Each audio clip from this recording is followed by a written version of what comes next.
à la FATEB et puis j'ai fait la missiologie à la FATEB à Yaoundé. Maintenant là, je suis en train de faire le doctorat en ministère à la FATEB et mes recherches se basent sur la formation des disciples de Jésus-Christ à travers le chant au sein des peuples nomades Baaka, des Bakota dans la Lobaye, en République centrafricaine.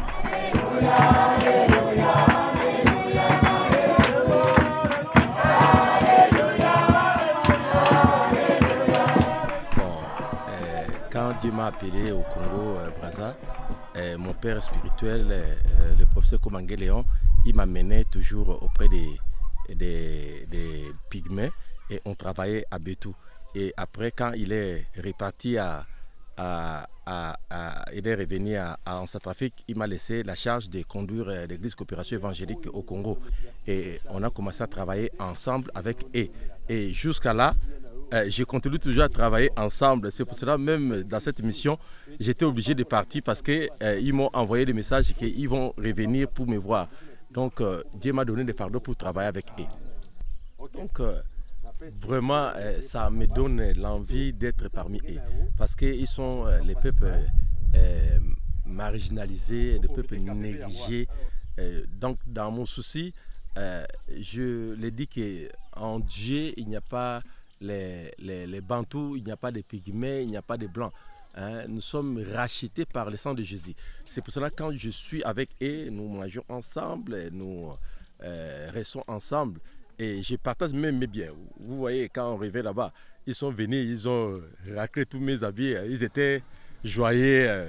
Donc, d'être parmi, que je sois parmi eux, quoi. Donc, si je suis parmi eux, je me sens aussi bien. Qu'être toujours dans la ville et tout ça là. Parce que c'est ce que Dieu m'a donné vraiment comme dans le cœur pour travailler. Donc, j'ai beaucoup travaillé au Congo. C'est London, quand je suis venu à la FATEB, c'est London qui me soutenait parce que c'est London qui envoyait les pasteurs formés pour aller soutenir l'œuvre que j'avais commencé au Congo-Brazza. Et quand je suis arrivé à London, je disais, oh, merci Seigneur, parce que c'est grâce à London que les églises du Congo, les églises des Pygmées du Congo existent, parce que London m'a soutenu. Et quand j'étais arrivé là-bas, j'écoutais London. Je voyais que ça sera vraiment quelque chose vraiment, je peux dire, explosif. Mais quand je suis arrivé là-bas, j'étais ravi de joie. Parce qu'on a chanté avec le frère, on a mangé ensemble, on a dansé jusqu'au bout. Même pour retourner, les gens, d'autres pleuraient, même moi, il y avait des larmes. Parce que je voulais toujours rester avec eux. Mais comme les études m'obligent de retourner, j'étais obligé de retourner.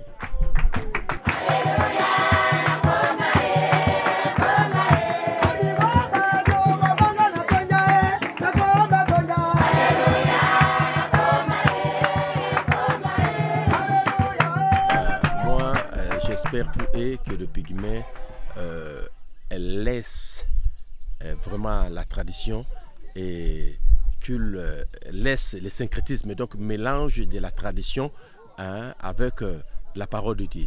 Dans mon souci, je veux que les pygmées donc, pratiquent la parole de Dieu et qu'ils se sentent comme les Bantous, comme les Blancs, parce que la Bible dit il n'y a pas de Grecs, il n'y a pas de Juifs, nous tous nous sommes un en Jésus-Christ, qui se sentent à l'aise pour vénérer Yahvé, donc Dieu de la Bible.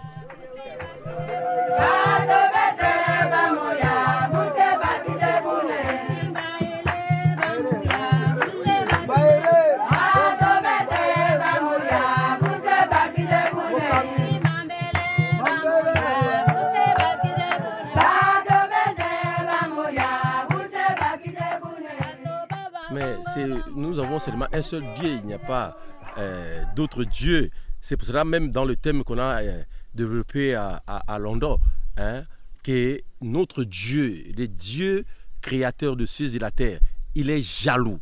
Il ne veut pas être comparé avec d'autres dieux. C'est pour cela, dans ma prière, est que les pygmées abandonnent les idoles, abandonnent l'idolâtrie et qui reviennent à Yahvé, hein, le véritable Dieu, le Dieu créateur de cieux et la terre. Parce qu'il y a beaucoup de pygmées qui pratiquent des idoles pour la chasse, pour la pêche, tout ça là. Or, Dieu nous a donné l'autorité, hein, comme on a écouté à Londres pendant les enseignements. Tout ce que nous voyons, c'est Dieu qui nous a donné. Nous avons l'autorité. L'homme a l'autorité sur toutes les choses que Dieu a données.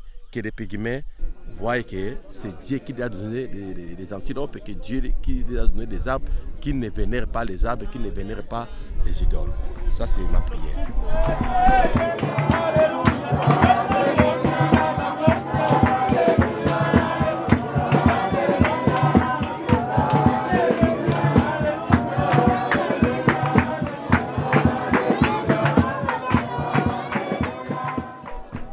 Maintenant là, je initié une stratégie de formation de disciples auprès des peuples Bahaka par le chant. Et je me suis inspiré de la confession de foi contextualisée que le professeur Beno avec Nupanga, avec des pasteurs, hein, des responsables des églises qu'ils ont fait à London en 2004. Donc je me suis inspiré de ça pour maintenant composer des chansons à Bahaka, afin que les pygmées eux-mêmes puissent chanter et transmettre les connaissances à travers la confession de foi. Parce que les chants là, ça va leur permettre. À la chasse, ils vont chanter. À la pêche, ils vont chanter. Même dans des cérémonies, ils vont chanter. C'est pour eux, quand je les ai demandé, ils m'ont dit les chants, c'est une richesse pour eux. Les chants, c'est... donc ça leur donne les sentiments. Les chants, c'est quelque chose qui est très très important pour eux.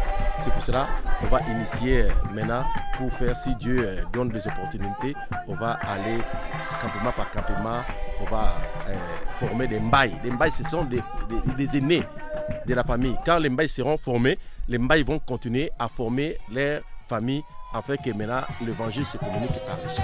Je vous remercie.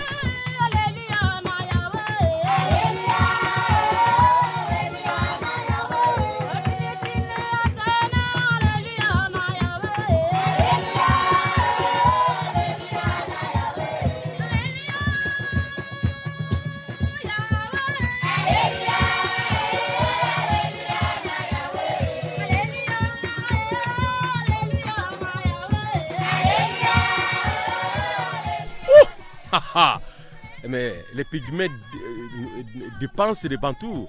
Hein? Quand les pygmées chantent, c'est comme si nous sommes déjà au paradis. Parce que les pygmées, quand ils chantent, ils mélangent de voix. Hein? Ils n'étudient pas la musique, mais c'est quelque chose qui est inné dans leur vie. Ça, c'est leur spécialité.